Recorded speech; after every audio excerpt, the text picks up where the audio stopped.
तो कहानी की शुरुआत में हम हीडो नाम के बंदे को देखते हैं जो एक सुपरमार्केट में काम करता था।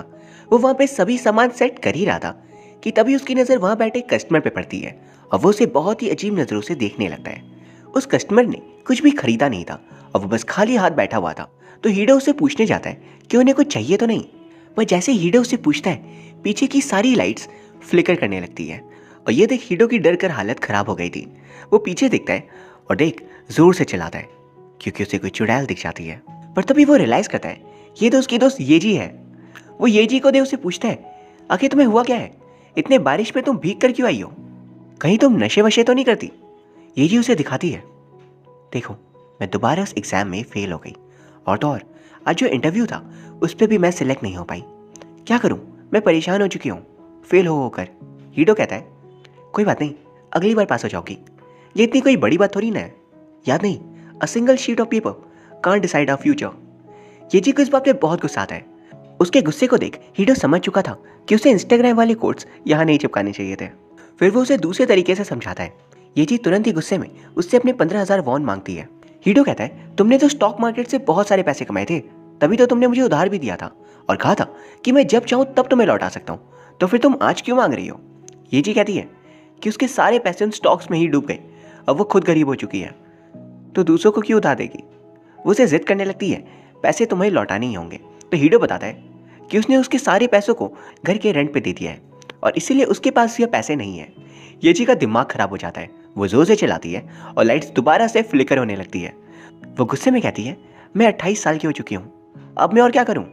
अगली सीन हम देखते हैं एक घर को। सुबह का वक्त था और उसी घर पे येजी सो रही थी। उसकी नींद खुलती है और वो सामने हीडो को देख पाती है। एक्चुअली येजी के पास पैसे नहीं बचे थे, बस इसीलिए वो हीडो के साथ यहाँ पे रहने आ गई थी।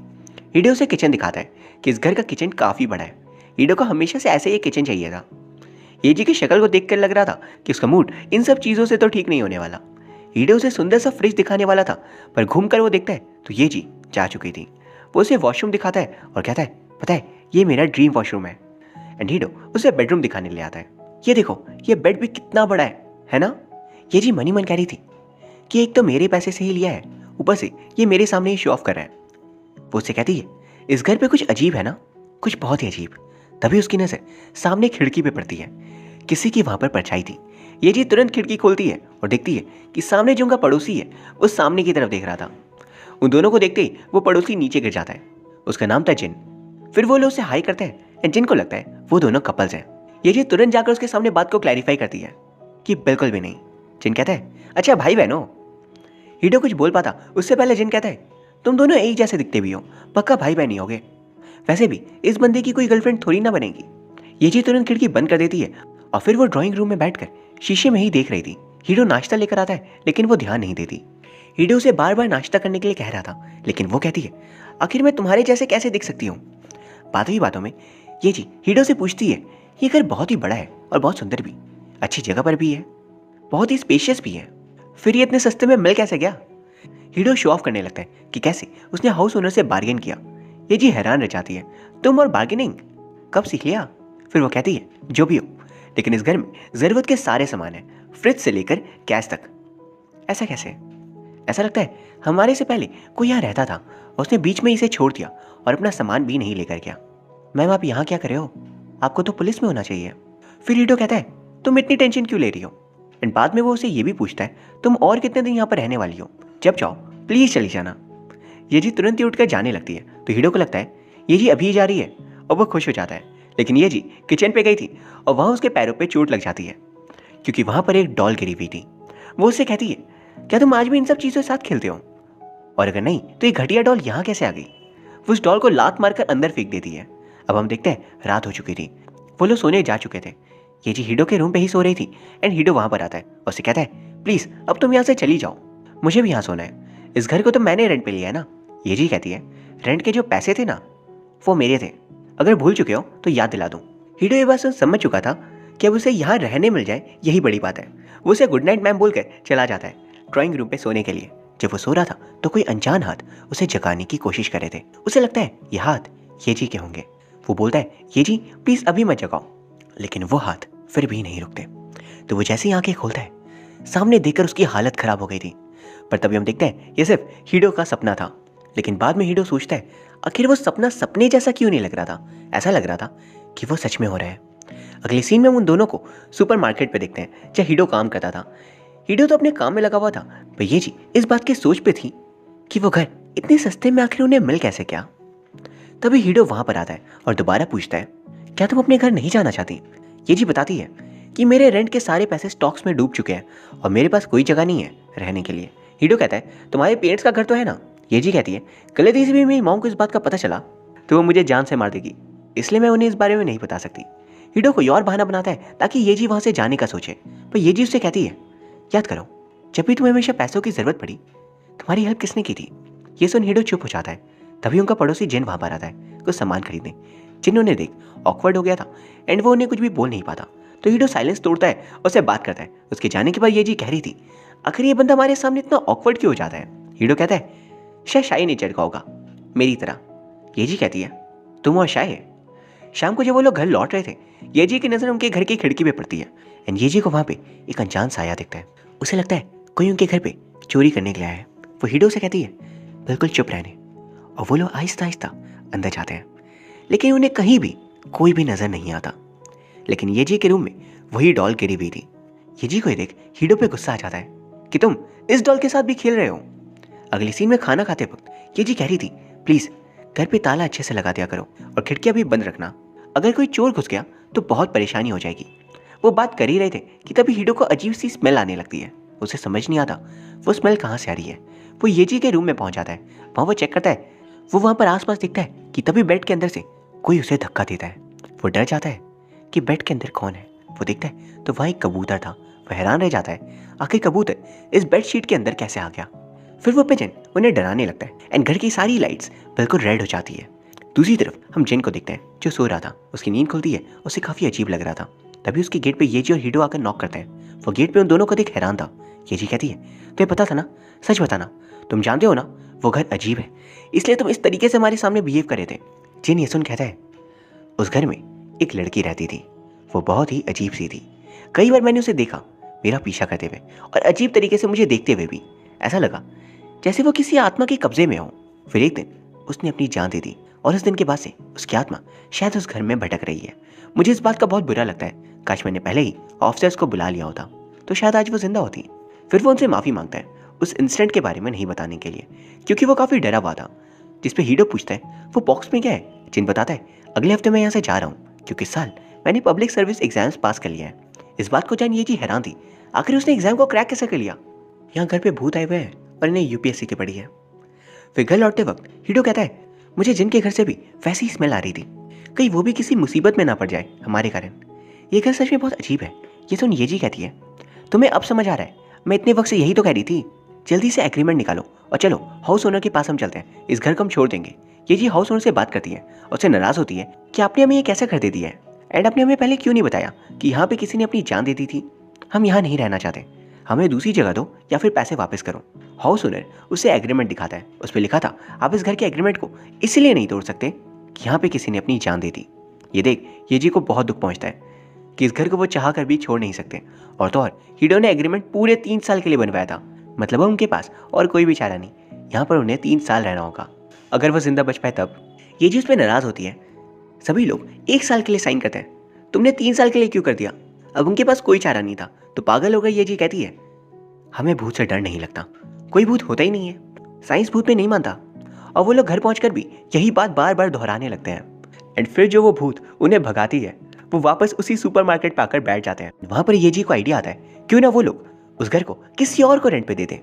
और वो लोग बिल्कुल वैसे ही करते हैं, लेकिन हर बार वो भूत आने वाले लोगों को भगा देती थी, कभी अर्थक्वेक या तो कभी खुद ही डरा कर।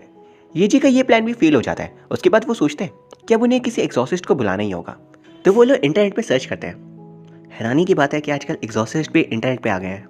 उन्हें जो मिल रहे थे वो सभी बहुत ही पैसे चार्ज करने वाले थे, तो वो लोग खुद ही सर्च करते हैं भूत भगाने के नुस्खे। और उन्हें वहाँ पर एक तरीका मिलता है ब्लैक बीन्स और नमक यूज़ करके, तो वो लोग पूरे घर में ब्लैक बीन्स और नमक डाल देते हैं ताकि एक शील्ड सी बन जाए। पर जैसे ही वो लोग सोते हैं उनकी वो सारी की सारी शील्ड बेकार हो जाती है और बीन्स तो इकट्ठा होकर उनके ऊपर ही आके गिरने लगती हैं। वो लोग तुरंत घर से बाहर भाग जाते हैं एंड वो सुपरमार्केट पे जाकर परेशान बैठे हुए थे। इंटरनेट पे सर्च करते करते ये जी को एक बंदा मिल जाता है जो उनके लिए कम पैसों में भी ये काम करने को तैयार था। वो उसकी फिर वीडियो देखते हैं। उस वीडियो को देख उन्हें और खुशी मिलती है कि बंदा उनकी परेशानी तुरंत ही दूर कर देगा। वो बंदा उन्हें बहुत डिस्काउंट भी दे रहा था, तो वो लोग उसे बुला लेते हैं। अगले सीन में हम उसे देखते हैं। इस बंदे का नाम था किम। किम घर पे आता है और उस भूत को भगाने की कोशिश करता है। वो अपनी तरफ से पूरी कोशिश करता है, पर तभी उसके हाथों पे जो रखी घंटी थी वो जोर से बजने लगती है। ये जी कहती है उसी जगह पर हमें हमेशा वो भूत दिखाई देती है। किम को अचानक से वो सब दिखने लगता है एंड वो समय को देख पा रहा था जब वो लड़की जिंदा थी। उसे भूत बनता देख किम तुरंत वहां से उल्टे पैर भागता है। उसे देख बाकी दोनों भी हैरान थे, आखिर वो भाग क्यों रहा है। ये जी उसे रोकती है तो वो कहता है इस घर में सचमुच भूत है, मैं उसे नहीं भगा सकता। मुझे लगा कि तुम लोग फालतू में डर रहे हो तो इसीलिए मैं आ गया, लेकिन असलियत में काम मेरे बस का नहीं है। ये जी सुन बहुत नाराज होती है कि तुम एक नकली शमन हो। फिर वो लोग एक जगह पर बैठे थे जहाँ किम बताता है कि मेरी ग्रैंडमदर बहुत ही बड़ी शमन थी, इसलिए मुझे लगा कि मैं भी इसका यूज़ कर पैसे कमा पाऊंगा, लेकिन मैं ऐसा नहीं कर सकता, मैं उनकी तरह स्किलफुल नहीं हूँ। ये जी उसे कहती है बस मेरे पैसे वापस कर दो फिर जाओ। किम कहता है मेरे कार्ड पे ऑलरेडी लोन बहुत था, तो जब तुमने पैसे दिए तो वो पैसे ऑलरेडी बैंक वालों ने ले लिए। ये सुन ये जी और दुखी हो जाती है और खुद से कहती है मैं बहुत बड़ी बेवकूफ़ हूँ जो हमेशा दूसरों को पैसे दे देती हूँ काम से पहले ही। फिर वो लोग उसे भी घर ले आते हैं।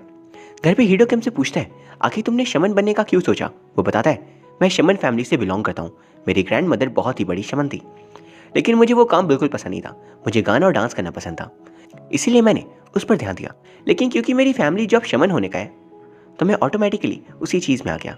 एक दिन जब मैं गाना गा रहा था मुझे पता चला कि मैं भूतों को देख सकता हूँ एंड फिर ऐसा ही चलता रहा। मैंने शमन बनने का फिर डिसाइड कर लिया। तभी हम देखते हैं ये जी की नींद खुलती है और वो उन दोनों पर अटैक कर देती है। दोनों घर से बाहर आते हैं एंड बाहर ऑफिसर्स खड़े थे। उन्हें घर से आती हुई डरावनी आवाज़ सुन अजीब सा लगा तो वो उनकी मदद के लिए आ गए। उन दोनों को बाहर भाग आता देख वो भी डर जाते हैं एंड तभी अंदर से वो भूत बाहर आती है और सीन वहीं कट हो जाता है। अगले सीन में वो सभी पुलिस स्टेशन पे थे। ये जी वहीं बेहोश पड़ी हुई थी। ऑफिसर्स कह रहे थे वो घर सच में श्रापित है, उसमें जो जाता है उसकी लाइफ की बैंड बजाती है, क्या उस घर में सच में कोई भूत होगा। तभी एक ऑफिसर कहते हैं वह भूत कैसे हो सकता है। दूसरे ऑफिसर बोलते हैं वहाँ एक लड़की रहती थी, उसने अपनी जान दे दी, इसलिए ऐसा बोलते हैं कि उसकी आत्मा वहाँ पर आज भी है। तो पहले वाले ऑफिसर कहते हैं वही सीसीटीवी वीडियो वाली लड़की, उसने तो कंप्लेन भी की थी कि किसी ने उसकी वीडियो बना ली, उसने उस बंदे को पकड़ भी लिया, लेकिन हमें बताने से पहले ही वो चली गई। ये सब कुछ ये जी वहाँ पर सुन लेती है। उसे गुस्सा आता है और वो कहती है आप लोगों ने उस कल्प्रिट को अब तक पकड़ा है या नहीं। वो लोग कहते हैं हम काम कर ही रहे हैं। ये जी कहती है कैसे करे हो। फिर ऑफिसर्स को जो पता था वो लोग बताते हैं एंड वो वीडियो भी दिखाते हैं जिस पे कल्प्रिट था, लेकिन मास्क पहनकर घर आकर ये जी उसके बारे में ही छानबीन की जा रही थी। उसे वो वीडियो मिल जाती है। उस वीडियो को देखती है तो कल्प्रिट की बिहेवियर उसे जानी पहचानी लगती है। उसे शक होता है जिन के ऊपर। तभी वो जो डॉल थी वो उसके सामने आ जाती है। किम उसे देख कहता है ये तो कैमरा है। फिर वो लोग उस पर रखा फुटेज देखते हैं और हमें पास्ट का सीन दिखाया जाता है। जब वो लड़की जिंदा थी उसे पता चल चुका था कि उसके रूम पे कैमरा लगाने वाला और कोई नहीं बल्कि जिन ही था।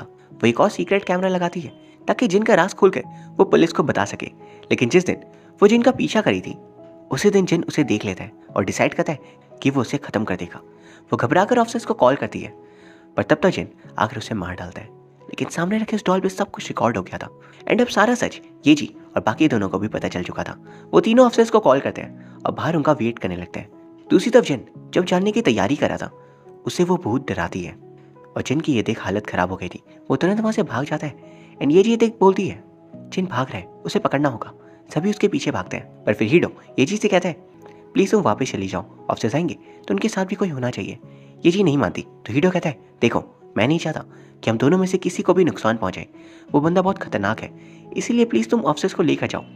फिर हीडो जिन को ही ढूंढ रहा था कि तभी जिन पीछे से आकर उसे स्टैब कर देता है और कहता है मैं क्या करूं, दुनिया के लोगों ने उस वीडियो को इतना देखा, उन्हें नहीं देखना चाहिए था। अब मैं उस लड़की के लिए अपने करियर को तो दांव पे नहीं लगा रहा। तभी ये जी आकर उसे बहुत मारती है और बोलती है मेरे करियर का क्या। तभी किम आकर नोटिस करता है तो वो ये जी नहीं बल्कि वही भूत थी। एट लास्ट उसकी कातिल का प्रूफ सबके पास आ ही गया। फिर हम देखते हैं ऑफिसर्स आ गए थे और वो उसे पकड़ कर ले जाते हैं। ये जी हीडो को ढूंढने लगती है। उसे लगने लगा था कि कहीं हीडो को कुछ हो तो नहीं गया, लेकिन हीडो ठीक था क्योंकि एम्बुलेंस भी वहाँ पर आ गई थी और नर्स उसकी ट्रीटमेंट कर रही थी। अगले सीन हम देखते हैं कि ये जी हीडो और किम एक आखिरी फेयरवेल रिचुअल कर रहे थे और हम देखते हैं उस लड़की की आत्मा को एट लास्ट मुक्ति मिल ही गई। वो उन्हें दिल से थैंक यू कहती है और खुशी से वहाँ से चली जाती है।